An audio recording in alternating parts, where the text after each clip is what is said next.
Hello दोस्त, welcome to my new video. आज हम बात करने वाले एक ऐसे हवानियत की, एक ऐसे दिल दहलाने वाली, एक रूह कपाने वाली कहानी के बारे में जो कि आप सुनोगे तो आपके रोंगटे खड़े हो जाएंगे। जी हाँ, हम बात कर रहे हैं कि आदमी किस किस नीचता तक जा सकता है, उसके बारे में।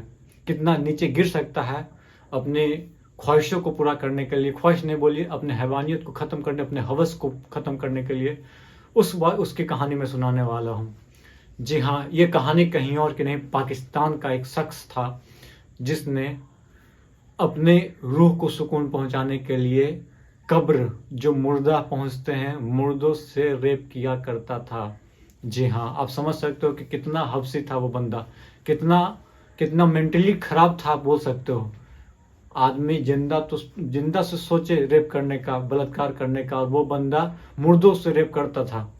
और ये घटना है पाकिस्तान के एक छोटे से छोटे से कस्बे का, जहां वो शख्स, क्या बोलूं मैं आपको, कब्र के अंदर जाता था। जब कोई भी मुर्दा आता वहां पे जाता और अपने हैवानियत को दिखाता। तो चलिए हम शुरू करते हैं इस सच्ची घटना का, जो कि हमको लगता है कि आपको बताना बहुत ज़्यादा ज़रूरी था। आप लोग शायद नहीं देखे होंगे, यदि देखे हैं तो ठीक है, पूरे फिर से रिपीट कर लीजिए। तो शुरू करते हैं। ये एक शख्स था, मोहम्मद रियाज, 27 साल का बंदा, जो कि कराची आया था काम के सिलसिले में। तो कभी इसको काम मिलता था, कभी ना मिले। तो इसका एक दोस्त वहीं रहते रहते बन गया वजीरा। वजीरा नाम का दोस्त मित्र जो बना, वो एक कब्रिस्तान में माली का काम करता था, देखभाल करना, ये वो कब्रिस्तान में काम करता था। तो हुआ यूं कि वजीरा क्या, ये गया वहाँ, तो देखा, रियाज ने देखा कि वजीरा जो है कब्र के पीछे से मिट्टी हटाता था और अंदर जाता था, और उसके साथ जो भी मुर्दा है उसके साथ रेप किया करता था, या बलात्कार किया, कह सकते हैं कि बलात्कार किया करता था। तो इसने देखा, एक दिन देखा, 2 दिन देखा, 4 दिन देखा कि भाई ये अंदर जाकर क्या करता है। तो पूछ लिया एक दिन कि भाई वजीरा, तुम क्या करते हो अंदर? तो बोला कि हम लोग ये वो करते हैं। तो इसको बोला कि चलो भाई, तुमको भी करना है तो जाके कर लो। तो आप समझ सकते हो कि एक तो वजीरा के बाद इसको लगा कि अरे हम भी करते हैं, चलो अपने हवस को मिटाते हैं।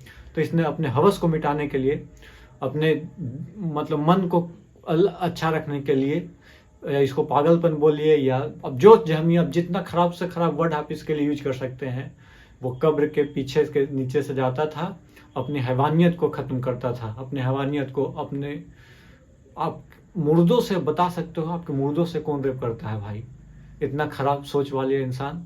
और उससे जब पूछा गया कि आप क्या मेंटली ठीक है, तो वो बोलता है कि हाँ, मेंटली तो पूरा फिट है। बताइए, इसको मेंटली फिट बोल सकते हैं आप, जो मुर्दों से सहवानियत करे, जो मुर्दों के साथ बलात्कार करे? जी नहीं, बिल्कुल भी नहीं। इसको तो खुदा भी इसको माफ नहीं करेगा। खुदा इसको, ये बोलते हैं, नरक से नरक जगह भेजता, फिर भी इसको पता नहीं क्या हो रहा था। इसने 48 कबूल किया कि 48 हम लोग किए, 48 रेप किए, उसको बोले रेप किए, बलात्कार किए। और जब नेक्स्ट टाइम में क्या हुआ कि जब ये इसी प्रोसेस में चलते रहा था, उसी के बीच वजीरा का मौत हो जाती है।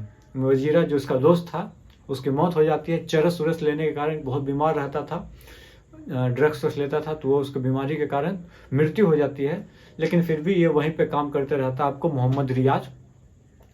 और ऐसा हुआ कि कुछ दिन बाद जब वो फिर से ये रेप करने, बलात्कार करने बोलिए के लिए अंदर गया, और तो देखा कि एक औरत जो थी, उसका आँख चमक रहा था। आँख जो है चमक रहा था। वो जैसे ही जैसे चेहरा से थोड़ा सा कपड़ा हटा किसी तरह से, तो देखा कि पूरा आँख चमक रहा है। ये तो डर गया, डर के अपना भागा इसी तरह। तो भाग रहा है, तो पूछ रहा है सब, भागते भागते कहीं गांव में पहुंचा। तो बोला, बगल के अगल बगल गांव के, बोला कि क्या हुआ भाई, क्या हुआ? तो बोला कि भाई, तो इसको कबूल करना पड़ा कि हम ये करने जा रहे थे, हम ये कर रहे थे, और ऐसा ऐसा बात है। आँख चमक रहा, समझ रहे हैं? बताइए, उस बंदे को सर नहीं आता है, उसमें जब रूह आदमी का निकल जाता है, उसके बाद ये कर रहा है शख्स, बताइए।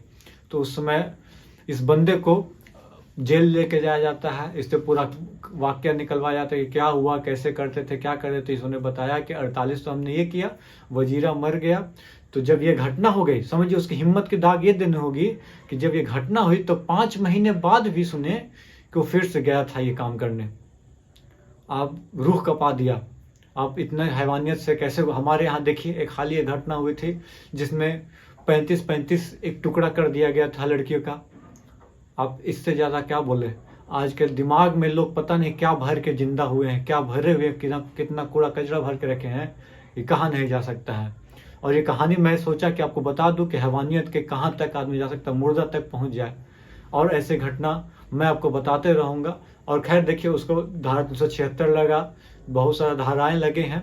और उसके बाद क्या पर फाइनल रिजल्ट क्या हुआ, फांसी हुआ कि क्या, ये तो नहीं पता, लेकिन मैं आपको पूरा बता दिया। और उसके बाद मैं बता दूं, एक दो चीज़ और बता दूं। जब से उससे पूछा जा रहा था कि बताइए आपको कैसा लगा, बोला कि माफ़ी चाहता। और सबसे बड़ी बात कि वो अकेला इंसान नहीं था, उसके घर में उसकी माँ भी थी, उसकी बहन भी थी, उसकी बुआ भी थी। उसके बाद भी उसको शर्म नहीं आ रहा था कि ये भी घटना हमारे साथ होगा तो क्या होता। सपोज करिए उससे पूछा गया कि यदि तुम्हारी माँ तुम्हारी बहन के मर जाती है, उसके साथ ऐसा काम होता तो तुमको कैसा लगता। तो उसने बोला कि मैं उसको मर्डर कर देता। तो उससे पूछा कि आपको क्या लगता है। रिपोर्टर ने पूछा कि आपको क्या किया जाए। तो बोलता है कि मुझे को माफ़ी दे दिया जाए, मेरे को अल्लाह ताला से मैं माफ़ी चाहता हूँ। तो माफ़ी, या तो फिर मौत दिया जाए या तो माफ़ी दे दिया जाए। ऐसा शख्स को माफ़ी नहीं, ऐसा सज़ा मिलना चाहिए कि उसको रूह ने 7 जन्म तक अगल बगल का लोग, अगल बगल में पूरा देश में जाना चाहिए कि हाँ, कि ऐसा यदि करोगे तो बहुत खतरनाक आपको भरना पड़ेगा, भुगतान करना पड़ेगा। तो इसलिए आप लोग ये सब देखिएगा। सोसाइटी में यदि ऐसा हो तो प्लीज़ इन्फॉर्म कीजिएगा। और ये बहुत ही छोटा ही स्टोरी रहा, पर मेरे को लगा कि मैं आपको सुना दूं तो सुना दिया। और चैनल को लाइक शेयर सब्सक्राइब जरूर कीजिएगा और ज़्यादा से ज़्यादा लोगों को पास पहुंचाइए इस घटना को और सचेत कीजिए, सजग रहिए। तब तक के लिए बने रहिए हमारे साथ। जय हिंद, जय भारत, धन्यवाद।